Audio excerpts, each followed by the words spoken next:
Notre ami Bitcoin pourrait être sur le point de réexploser. Je vais vous expliquer le scénario à l'heure actuelle qui est assez fort probable selon moi. On ira voir aussi le optimisme. Il y a un potentiel setup à l'achat qui me paraît pertinent. Je vais vous expliquer l'analyse. On ira voir le link. On commence à avoir des zones qui étaient prévues que je vous avais partagées. Donc on va rester à l'affût autour de cela. On va aussi parler du Tau BitTensor pour vous montrer un peu quand est-ce que c'est intéressant de recharger. On ira voir aussi le Hakash qui nous a fait une magnifique distribution. Ceci étant dit, on va pouvoir commencer.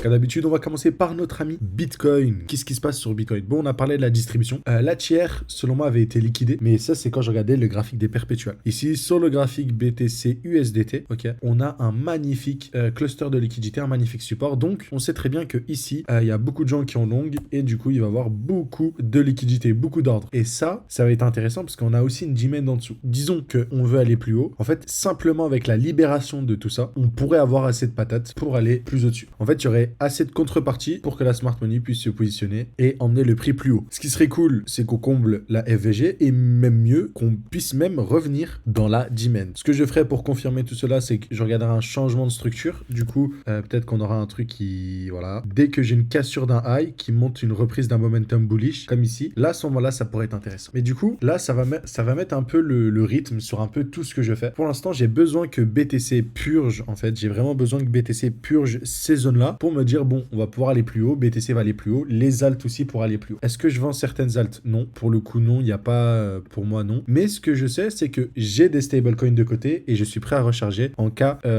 comme vous le savez, de reprise d'un momentum plutôt haussier si on casse un high. Mais pour le coup, là, mon scénario favori, ça serait casser ce support-là. En fait, ça ferait un peu comme ce qu'on a eu ici, quand j'avais pas trop vu. Donc là, on avait... je pensais pas que, en fait, ces EQL qu'on avait créés, en fait, avec la grosse distrib du BTC, plus la trendline, ça suffisait pour avoir simplement un retracement à 39 000 et ensuite repartir. Donc là, je pense que ça pourrait être pareil. En tout cas, tout me semble haussier sur BTC. Généralement, ça consolide et ça repart. Donc là, ce serait magnifique pour repartir. Donc voilà, moi, c'est la partie que je voulais vous faire sur BTC. Je vous ai parlé de ce scénario, toujours d'actualité. Côté Akash, les amis, magnifique setup qu'on avait, création d'une distribution. Donc on a pu jouer le truc à la hausse. Et puis quand j'ai vu du coup la distribution, donc nous, je vous rappelais, hein, on visait les EQH. Je dirais même qu'on visait les derniers highs qui, selon moi, n'étaient pas protégés. Maintenant, c'était intéressant de vendre à partir du COS. On a eu un COS, boum, cassure à la baisse, retour dans la fair value gap. Donc on en avait deux. Il y avait peut-être celle-là. Là où c'était peu intéressant, les amis, bien évidemment, c'est si jamais tu manages pas en plus petit time frame ta position et tu mets ton SL hein, au niveau du high protégé par la smart money, la distribution, là, bah, le risk ratio était nul. Par contre, si tu arrives à bien gérer ton SL ici, tu pouvais avoir un bon RR. Et il y avait un petit 6% à venir chercher. Je pense qu'on viendra liquider la tiers potentiellement sur AKT. Ça coïnciderait du coup avec notre ami BTC qui pourrait chuter. En tout cas, on verra bien. Si la distribution se validera, il faudra qu'on chasse la tiers. Et pour ma part, dans cette demand-là, bah, on va rebondir potentiellement. Donc voilà, entre 3,68 et je verrai pas potentiellement un prix en dessous de 3,50 pour le AKT si jamais la distribution se valide jusqu'à la tiers, tout simplement. Donc c'est pour ça que je m'enflammerai pas sur le AKT. J'essaierai pas d'attendre des prix extrêmement bas vu le momentum bullish et surtout la tiers qui est très proche. Enfin bref, voilà, ça c'était pour le AKT. Le optimisme. Donc je vais vous partager un peu mon analyse sur optimisme. Juste avant, sachez que tous ces concepts-là, les smart money concepts, vous pouvez les apprendre. Vous avez une formation offerte dans la description et on a aussi une école d'analyse technique pour vous accompagner pendant une année. Donc on vous partage nos portefeuilles, nos analyses, nos trades entre guillemets. On fait des espèces d'appels Zoom tous les week-ends. Donc il y a 2 sessions environ de 1h30, 2h tous les week-ends. Donc voilà, ça fait à peu près 3 heures de Zoom avec nos élèves toutes les semaines pour répondre à leurs questions et pour leur apprendre tout simplement. Donc voilà. Mais revenons sur notre ami optimisme. Optimisme plutôt pertinent, j'aime bien. Du coup, on avait une distribution ici, vous vous rappelez, on l'avait parfaitement partagé, ok, au millimètre. Vous pouvez regarder la vidéo, optimisme va sûrement chuter sur la chaîne YouTube. Je me rappelle très bien. C'était un magnifique, belle vente. Et il faut croire qu'en fait, cette poche de liquidité, tout simplement, a suffi à ce que on puisse en fait liquider un peu tout ça et qu'on puisse repartir. On a juste rebondi sur de l'imbalance et le momentum est très bullish. Et surtout, c'est qu'on est très proche de ce high protégé qui, selon moi, du coup, n'est plus protégé. Donc, le momentum est haussier. La chose la plus logique, c'est qu'on réagisse à la hausse dans le dernier bloc. Et surtout, cette bougie-là, petit corps, grosse mèche, c'est le genre de bougie que j'apprécie tout particulièrement. Et on est revenu revenu dedans. Et pour moi, il est probable qu'on puisse avoir un petit truc comme ça. Donc si on a un petit truc comme ça, je serais ravi, tout simplement. Si je remonte un peu en time frame, ouais, voilà. Un peu dans ce bloc-là. Donc, on verra bien ce que ça donne. Parce que, bon, BTC ne joue pas en notre faveur aussi. Ça, faut pas l'oublier. Donc, c'est aussi un peu... c'est pas un bémol, mais voilà. Malgré que le momentum soit très haussier et qu'on puisse aller plus haut. Et si on descend un peu en time frame sur notre ami, Optimisme, tout simplement, vous allez le voir. Hop. Juste ici, on est là. Et donc, on a un peu un semblant d'accumulation, j'ai l'impression, dans le bloc. Et là, on a une jolie cassure. Donc, on va redescendre en plus petit time frame. Donc là, j'ai l'impression qu'on a chassé après. Attendez, je vais peut-être changer de chart pour avoir un petit truc un peu plus précis. Ouais, voilà. Donc là, on a magnifiquement bien chassé tous les EQL. Donc il y avait pas mal d'EQL qui traînaient ici. Donc on avait, voilà, pour ma part, je pense que ça suffira. Tous ces EQL qu'on avait là, ici aussi, tout simplement. On a tout chassé et on nous a fait un petit COS derrière après la chasse. Donc on a cassé par le haut, on a retracé, on est en train de repartir. Peut-être attendre une confirmation avec parce qu'on est toujours dans le bloc. Là, je suis en 30 minutes. C'est vraiment pour optimiser. Si j'arrive à avoir une cassure aussi de ce high-là, ça pourrait être pertinent.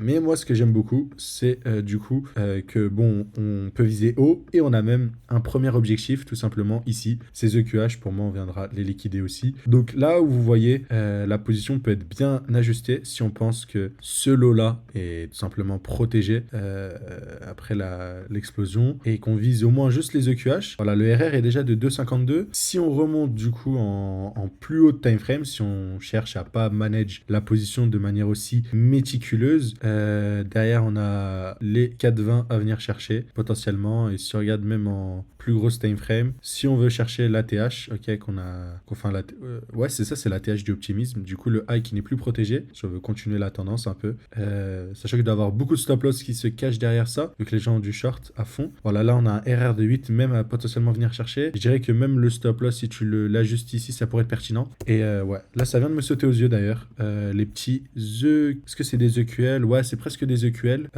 Pourquoi pas aussi les liquider. Donc à voir comment vous les managez la position. Pour l'instant, j'ai toujours pas réfléchi, mais juste je vous partage un peu ce que je pense sur Optimism. Je pense qu'il y a un truc à jouer, soit comme ça, ok, soit du coup si on va un peu dans le sens du Bitcoin comme on l'a vu, revenir dans le bloc là, liquider ces EQL et repartir. Mais on verra bien ce que ça donne. Pour ma part, on pourrait bien repartir, mais je vais regarder en plus petit time frame. Et si jamais je ferai des updates dans le Telegram que vous pouvez rejoindre dans la description. On passe à notre ami Link. Pareil, je vous avais parlé de ces EQL qu'on a chassés. Il y a toujours ceux-là. Par contre, si eux on les chasse, ça serait magnifique pour ma part. En tout cas pour le Link, ça serait un beau signal. Là, bon, ça c'est le petit trait de la vidéo d'hier. Ça se passe à merveille, c'est cool. Et ça nous permettrait en fait de recharger aussi du Link à une très bonne zone. Moi, j'ai des targets de Link autour de 200$. Donc il y a toujours un potentiel x10 à venir chercher derrière. Donc en fait, si on revient dans ces zones-là pour avoir, selon moi, des très bonnes zones d'achat sur le Link. Donc c'est pour ça que cela m'enchante, tout simplement. Voilà, tout simplement, ça m'enchante. Et hop, si je remonte un peu en time frame, voilà, on commence à revenir dans l'imbalance. Donc c'est là où est-ce que vous les rentrez à l'entrée de l'imbalance? Ok, vous mettez la moitié et l'autre moitié un peu plus bas. C'est vous qui voyez. Moi, j'attendrais peut-être une liquidation des EQL parce que voilà, en plus ça confluerait en fait avec notre ami BTC qui viendrait liquider cette zone de liquidité. Et on va terminer par notre ami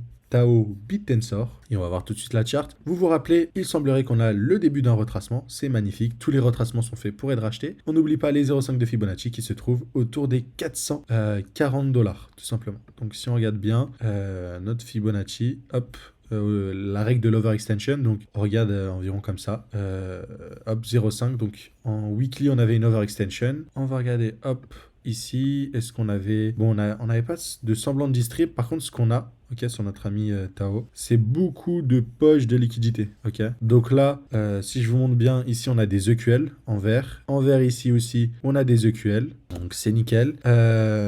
Et on avait dit c'était autour des 440, donc ça nous ferait revenir ici à ce niveau-là. Attendez, je vais me remettre en plus haut time frame. Ça nous ferait revenir dans ce bloc-là, autour des 440, ce qui serait pour le coup pertinent, pourquoi pas pour repartir, chasser un peu tous ces lots pour ensuite faire des plus hauts, en tout cas, ouais, ça c'est possible. J'aime bien cette bougie là, mais bon, comme on l'a identifié en plus petit time frame, pourquoi pas, elle est peut-être moins importante, mais voilà, celle-là ça représente bien les 0,5 de Fibonacci, cette bougie là, donc je la noterai dans un coin de ma tête, mais voilà, en daily elle est jolie en daily. Si on arrive à avoir cette zone-là, pour ma part, c'est magnifique. Parce qu'en fait, à chaque fois, on avait des EQL qui étaient chassés. Donc là, hop, EQL, hop, on les chasse avec ce lot-là. Mais du coup, ceux-là ici n'ont pas été chassés. Tout simplement, on en a d'autres. Donc ouais, cette bougie-là aussi, je la noterai. Mais sur le Tao et le Link, on commence à avoir des zones très pertinentes. Ça va être intéressant. On va pouvoir s'exposer à ces deux actifs qui, selon moi, sont très très bullish. Voilà, ce sera tout pour aujourd'hui, pour le menu de cette vidéo. J'espère qu'au moins il vous aura plu. N'oubliez pas, abonnez-vous. Je vous dis à très vite.